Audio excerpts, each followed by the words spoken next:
When you have a property like The Simpsons that's been around for such a long time, I think it's really easy to forget how huge it really was back in its heyday. Say what you will about the more modern seasons, but I still think it's an incredibly impressive feat to stay on the air for over 30 years. The long legacy of The Simpsons isn't just limited to the show itself though. Theme park attractions, a movie, comics, and of course video games. A lot of video games. The first of which is Bart vs. the Space Mutants, released for the NES in 1991.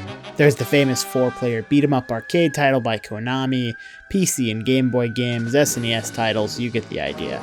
Simpsons games have been around since the early days of the games industry, but despite all these titles, only one really seems to have stood out from the rest. The Simpsons Hit and Run. After the moderate successes of the previous Simpsons title, Road Rage, a crazy taxi ripoff so shameless it led to a nasty lawsuit from Sega, developer Radical Entertainment wanted to take the idea of driving around Springfield to the next level. Not only would you be driving around the town itself, but you'd be running, jumping, and exploring the entirety of Springfield as well. And thus, the concept for Hit and Run was born. The game would go on to be a success and still manages to hold a very passionate community with people remaking, remastering, and modding it today. But I do have to wonder, what makes this game stand out, if anything? Is it simply another nostalgic memory of the golden age of the show? A reminder that those old PS2 games aren't what we remember them to be? I guess I'll have to strap on my seatbelt and find out. Buckle up, grab your yellow body paint, and let's see if The Simpsons Hit and Run gets my heart racing, or if it ends up being a bit of a wreck.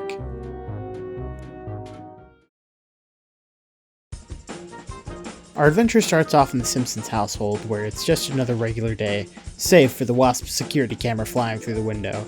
The living room here is actually our main menu. I love these little interactive menus that take place inside the game world, like moving around Banjo's house and Banjo-Kazooie. We can load the game, change our options, check stats, and there's a bonus game I'll end up getting to later. First off, let's briefly discuss the game's presentation. I think Springfield looks fantastic here, from all the various shops, homes, and landmarks. Pair this with the game's menus, its sound effects, and even the music, and it really does make the world of The Simpsons feel alive.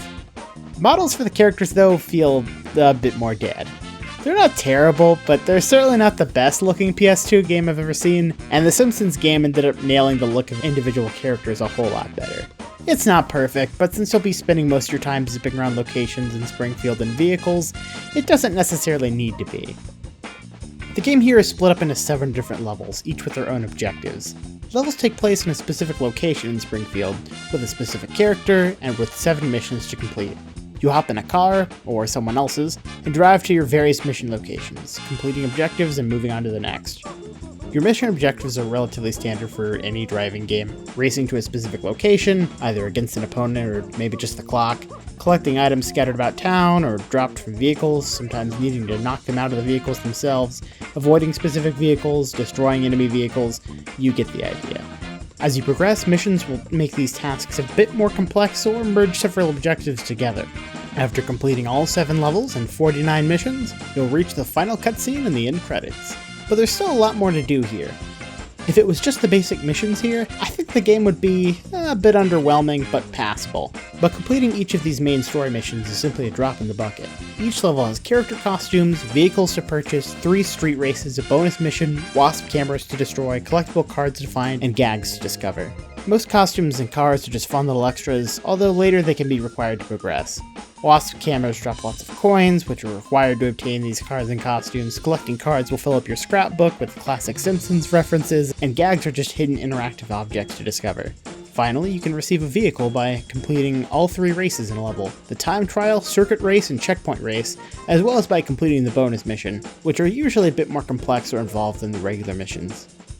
Beating a level will give you a checklist of what all you managed to find and what you're missing, giving you a completion percentage for each one. For my playthrough, I ended up completing every race and bonus mission along the way. The part that's so great about this bonus content to me is it gives you more time to familiarize yourself with each level layout, your vehicles, and unlock new and typically better cars. Doing these races often help me find shortcuts, either through experimentation or just watching other racers take them, which help me save time and easily complete most of the missions. And with most of the rewards for bonus content being new cars to drive around in, which of course change up the gameplay and might make some races or missions easier, there's a great incentive to complete them. One of my favorite parts about the bonus mission is the cars you unlock are usually cars of other characters from the show, who will end up driving you around. This means you can drive around as characters like Abe Simpson, Comic Book Guy, Professor Frank, Principal Skinner, all with their own unique voice lines for smashing into stuff, taking a lead in a race, etc. Look where you're going, you idiot! It makes them feel like an even greater reward because it's like unlocking a new car and character kind of all wrapped up in one. Now that we've got that all out of the way, let's jump into the first level here. The story of Hit and Run is presented through cutscenes before each mission, with every level having a mystery to solve or an overall task to complete. We get a tutorial from Bart showing us what all we can do here: jumping, running, kicking. Apparently when they implemented kicking and let Matt Groening play the game, he kicked Marge all the way down to the Quickie Mart. We learn how to drive, and if you approach any other vehicle, you can quickly hop in and take control of the driver. Pretty helpful whenever you've destroyed your car and need a quick ride. Nettie? Nettie! He's eating on us! I'm scared! Between running some errands here and there, like picking up new Buzz Cola, taking Lisa her science project, and killing Mr. Smithers, Kent Brockman mentions some strange black vans and Wasp security cameras plaguing the town. Homer ends up following a black van to Mr. Burns' mansion and suspects he's behind all the strange events around Springfield. However, it turns out these black vans are just delivering pizza. Still doesn't explain the surveillance cameras though. I collected a few cards, smashed some wasps, and helped Cletus harvest some crops. We get our level results and move on to the next one. Level 2 stars Bart trying to get a copy of Bone Storm 2, a video game we helped Marge destroy earlier. Turns out Professor Frank is using copies of the game to power his Truckosaurus, which Bart helps him complete. You get to explore the downtown area of Springfield here, exploring places like the ruined Springfield Monorail or Moe's Tavern. This is also the first level where I found a secret car. There are some vehicles that are hidden in each level, in this case the Springfield Monorail. This is super cool on paper, but you can't add these vehicles to your list of available cars to call from the phone booth, so they're kind of pointless unfortunately. So let's go ahead and recap my overall thoughts so far. The Simpsons Hit and Run is commonly compared to GTA, but I'd argue it's a pretty poor comparison. GTA typically has you driving around a large open map and completing missions, sure, but it's a lot more open than Hit and Run is. I think it's more fair to say that the game is like the middle ground between GTA and something like Crazy Taxi. Hit and Run doesn't have a big open world map that resembles a city. Each level is more like a big individual racetrack, with shortcuts, jumps, and secrets scattered all around. There aren't really alternate paths or a way to get lost. If you just keep following the road, eventually you'll loop back around. Because of this, the game has a much heavier focus on that arcade feel of older driving games, with the main goal being mastering the controls, mechanics, and gaining knowledge of the track and its shortcuts rather than planning out your own route or doing any immersive driving. It also means that similar mission types are less of annoyance because again, it gives you more of a chance to master these mechanics and memorize how everything's laid out. It's really unlike any other racing game I've played, and while it obviously shares some inspiration from a lot of other titles, the experience is a really unique one. It has that repetition and mastery of an arcade game, and I always feel like I was improving as I played. The game can be incredibly challenging too. Some races and missions didn't even feel humanly possible until an hour or two of practice and finally achieving that perfect run. It can be a bit of a double-edged sword though.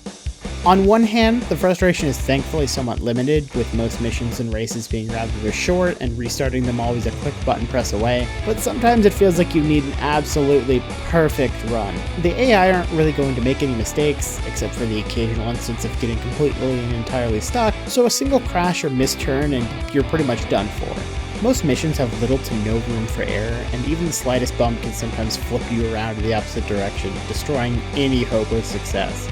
But the moment you do manage to achieve that perfect run and take first place,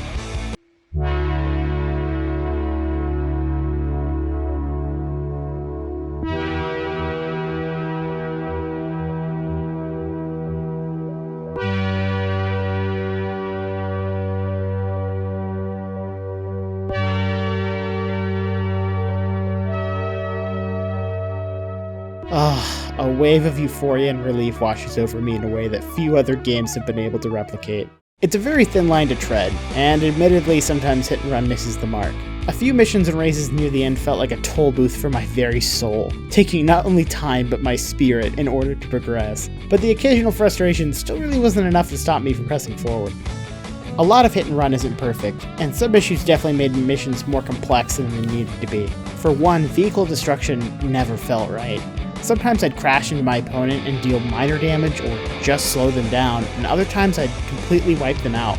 I never struggled too much with destruction missions, but I could certainly never quite tell if what I was doing was working until I saw the results in the health bar. This issue also slightly overlaps into missions where you have to crash into a car to get it to drop items. Sometimes I thought for sure my hit counted, and other times a light tap would drop the item unexpectedly. It doesn't help that these items seem to only spawn near the car, not behind it. There were times I'd hit a vehicle only for the item to spawn a car's length away to the left or right, meaning I'd miss the item completely since I was falling behind the car and I'd have to reverse, which pretty much guaranteed a restart. It never felt like I was completely at the mercy of the game, but there were definitely a few attempts here and there where I didn't believe I was at fault. With limited mission types, you do get a bit more of an idea of how they function as time goes on, but I could never truly predict how any interaction with another car would act. Another part that helps mitigate possible irritation though is just how much charm this game has. There are all these little details that reference specific episodes, and you can spot other characters walking or driving around. I don't know, there's just something fun about plowing your car into a crowd and hearing, oh god, there's blood everywhere, I can't keep my organs inside my body. And you're thinking, oh hey, that's Lenny. After all, you can't spell vehicular manslaughter without laughter. All the race countdowns are unique too. Nelson will try to psych you out during the countdown, Ralph can't count at all, and Milhouse will sometimes choke on car fumes. Every single race has a unique countdown depending on the level and character, which is a super neat and completely unnecessary touch. All the playable characters will rattle off catchphrases and insults while racing around and crashing into locations like Krusty Burger or the Quickie Mart. The original Simpsons writers and cast did the dialogue and story for the game, and apparently there's a whole season's worth of dialogue here. With the classic Simpsons team at work here, this isn't just an imitation, it's almost like a lost season, just in a very different form. Our time with Bart here is cut short as he's taken up into the UFO, kicking off Mission 3 as Lisa hunts for her lost brother. Of course, nobody seems to want to help, and I have to spend most of the time doing people's errands, but whatever. I was a bit worried I might have to restart when Milhouse fell to his death here though, but thankfully he got better. I'm telling you, I didn't do anything. I don't care.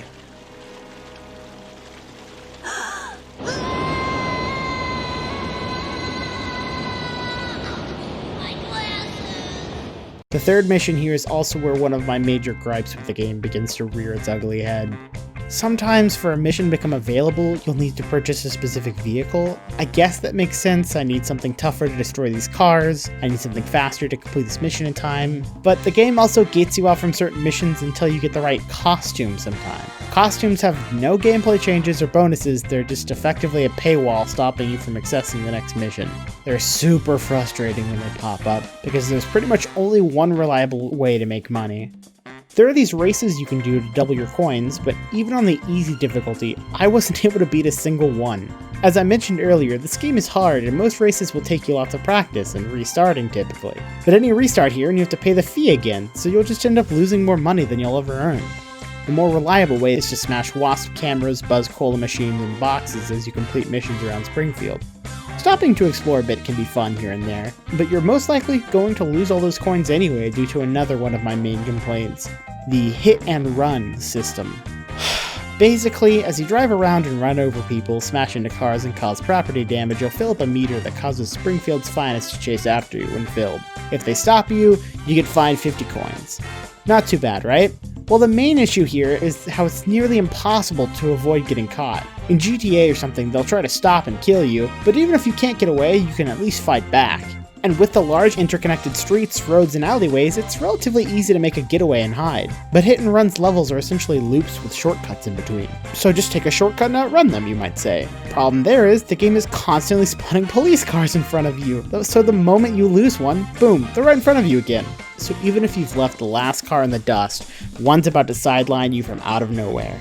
The game will spawn these guys like 10 feet in front of you at full speed with the sole goal of smashing you flat and taking away that hard-earned money you got earlier. These guys hunt you down not only while driving around Springfield, but in missions too, and sometimes they can completely fuck you over. Most of the time it's best to just let them get you as fast as possible so you can respawn and hopefully catch up to your objective. The best way to avoid the cops would of course to be drive cautiously, but when the missions ask so much corner cutting and precision, you're gonna have to smash some stuff and knock some people over to succeed. I just stopped collecting coins and exploring entirely until I hit one of these paywalls, because I knew I would lose whatever I collected through these stupid finds while grinding missions. So altogether, this meant anytime I needed to buy a costume or car, which only become more expensive and frequent as you progress, mind you, I had no coins and I had to slowly run around Springfield for nearly an hour just collecting shit. Keeping your coins for cars and costumes if you drive well enough is fine and dandy, but not when I have to earn 500 just to do the next mission. It ends up just being frustrating padding. And while I'm being critical, exploring and getting these coins highlights another issue for me. The game has way more platforming than it needs, considering the kind of game it is. Nearly all the hidden stashes of coins require you to parkour up on top of buildings, and there are even some missions that are entirely just about running around on foot. While these instances are rare, it's worth mentioning because while this game is a great driving game, it is a terrible platformer. Double jumping only seems to work about half the time, the camera does not work nearly as well out of vehicles, and pulling off some of these jumps with a strict time limit is needlessly stressful. I can nail every single part of this mission in level 4 except for getting onto the stupid roof of the school. It doesn't help that they put a fan here immediately to blow you off unless you already know it's here either. Hit and Run has its fundamentals down, no question, but the real issue to be answered so far in my opinion is this foundation strong enough to handle these issues without cracking? In the game's 4th level, you take control of Marge, trying to find a way to fix Bart's broken mind. Some of my gripes are still present here, like having to buy Marge's cop outfit to progress, but the missions and races are still really solid here. Level 4 takes place in the same location as the first level, but with several significant changes. The time of day is different, some new areas are open, and there's a crop circle of Bart's head. Normally I'd raise an issue with this, but as I've mentioned earlier, this repetition is kind of a strength of Hit and Run. Your skills and knowledge of level 1 for earlier missions still carry on, and by this point you'll know where a lot of the shortcuts, wasp cameras, and coin stashes are. Not to mention all the previous vehicles you've unlocked are now available. I love how much care they've put into the vehicles here. Nearly all of them are just fun, wacky references to the mini cars of the show, like the Honor Roller, the Mr. Plow Truck, and my personal favorite, the Canyon Arrow, which debuts here in level 4. Anyways, we figure out a way to break Bart out of his trance, which apparently has been caused by Buzz Cola, which is some sort of mind-controlled drink. We race around Springfield destroying the cola and ask Apu where it came from, which brings us straight into our next level. Level 5 stars, believe it or not, Apu Apu, just Apu, as he travels around the downtown area searching for the origin of Buzz Cola. The police, of course, are of no use here, so we have to track down a professional criminal instead, who reveals the source of the colas at the museum, where the truth is finally revealed. Bart, where the hell did you get this sports car? A quick side note, the music for this game has been really solid, but I don't know if it's just me, I kind of love the music for Apu's chase sequences that's been playing. Is this racist? Am I racist? Ignoring once again the paywalls here. Yes, that's paywalls, plural. I'm still having fun. I'm still completing all the races, although they're certainly only getting tougher, and I even got to drive around the car built for Homer. I swear I see this thing in every single software engineering course I've ever taken as an example of a bad design. Anywho, as expected, Kang and Kodos, the resident extraterrestrials of the show, are behind everything. They're using Buzz Cola to make the townsfolk go crazy and recording it as a reality TV show. Okay, I'll admit it, that's a pretty good twist. I still hadn't figured out how the wasp cameras factored in at this point. Kang and Kodos plan to distribute laser guns to the squid port and put coal in the water supply, meaning it's up to us to save the day. And by us, I mean Bart now. Apu has better things to do, I guess. So now as Bart, we have to drive around the squid port and try to stop the laser guns from being distributed around Springfield. And I still have no idea where the hell this car came from. Seriously, Bart, where? After gathering some evidence, we've got to drive around the entire squid port, destroying these free laser gun stands. Of course, after we pay the fee for the vehicle required to start it. Normally these vehicles are at least helpful for each respective mission, but the supervillain car explodes if you so much as look at it wrong, which makes driving extremely quickly and crashing into things very difficult, so I ended up just changing the car anyways. Just more salt in the 30 minutes of grinding wound. Unfortunately, we're too late and the water supply has already been tainted with Buzz Cola, but instead of making the townspeople go crazy, it's going to raise the dead? This is starting to feel like one of those clickbait life hack videos. Sure enough, Springfield has a zombie horde and alien invasion to deal with now. Our final level even takes place on October 31st, and with all the spooky changes around town, this cola is either extremely powerful or Springfield's Halloween decorations are insane. Somehow this game ended up being perfect for a Halloween video. When's this review going up again?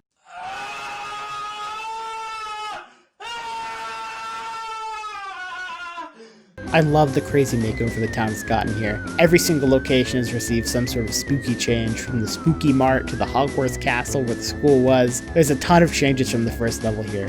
There's even brand new vehicles to fit this theme. Unfortunately, the only thing scarier than a zombie are the missions this time around. Also, apparently attacking a zombie is still considered assault for whatever reason.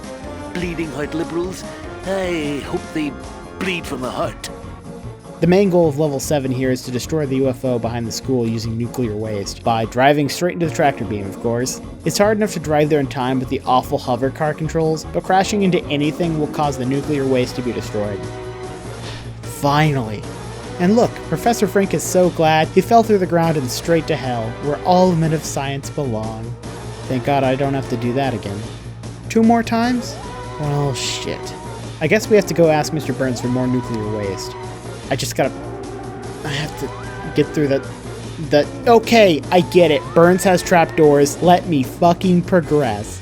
The second time is much easier thanks to not having to deal with the floatiness of the hover car. 1 more nuclear waste transport mission. Final mission of the game. I've done this 2 times before. How hard could it be? 3 hours later. This mission is so hard. Not only do you have a short time frame to make it to the playground, you're driving a car with a rocket attached. Not as bad as the hover car, but any tiny bump or crash and you're starting over. Plus, the mission begins with a tough-as-nails race to the power plant, which you'll be repeating every time if you screw up. Throw in the fact that you have to lose a car trying to crash into you, and going as fast as possible while trying to avoid a hit and run, this final mission is probably the most difficult thing I've had to do in a driving game. Period. And with that, Grandpa Simpson dies. That's canon, by the way, look it up. The aliens are defeated, and Springfield is saved. The town is magically fixed, the credits roll, and Kang and Kodos make fun of people who worked on the game.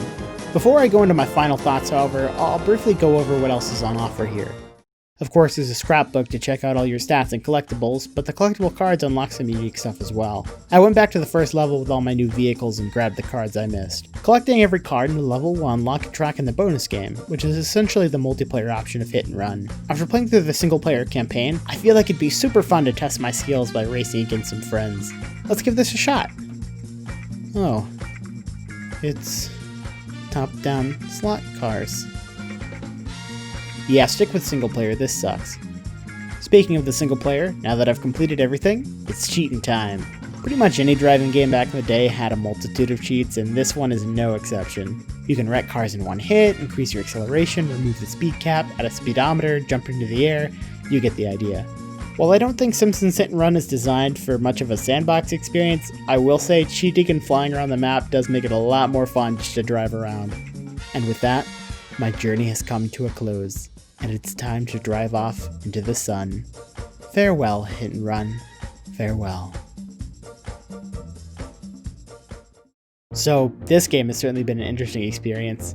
What the game focuses on, it does extremely well. Driving is fun, it's exhilarating, and the missions and races are challenging. Combine that with the charm of Simpson locations, characters, and cars, and you have a charming and fantastic arcade-style racing game. It lacks that open-world driving exploration of something like GTA, instead focusing on the repetition and mastery of a course, as well as finding shortcuts. While overworld exploration on foot is definitely present, the moment I got out of the car, the game started to stumble. Platforming is janky as hell, exploration and coin collecting feels pointless thanks to the rampant fines from the hit and run system, and exploration only ever occurred the moment I hit a paywall and needed to get a specific costume or car to progress. Sometimes AI would go from complete perfection to getting easily stuck, collision certainly isn't perfect, and submission restarts here and there didn't feel like they were any fault of my own. And yet, despite these occasional hiccups and blemishes, I loved The Simpsons Hit and Run. Anything I disliked was a small portion of the game, and any issues and frustrations that occurred just couldn't stop me from having fun. When everything ends up coming together, it nails the best aspects of an arcade racer that encourages you to aim for perfection and try again, with every successful race ending with this euphoric sense of pride. While there may be some bumps in the road, reaching the finish line is an absolute blast. If you're a fan of The Simpsons, or even just love the idea of a difficult arcade racer, give it a shot. It's certainly not perfect, but I enjoyed my time with it quite a bit.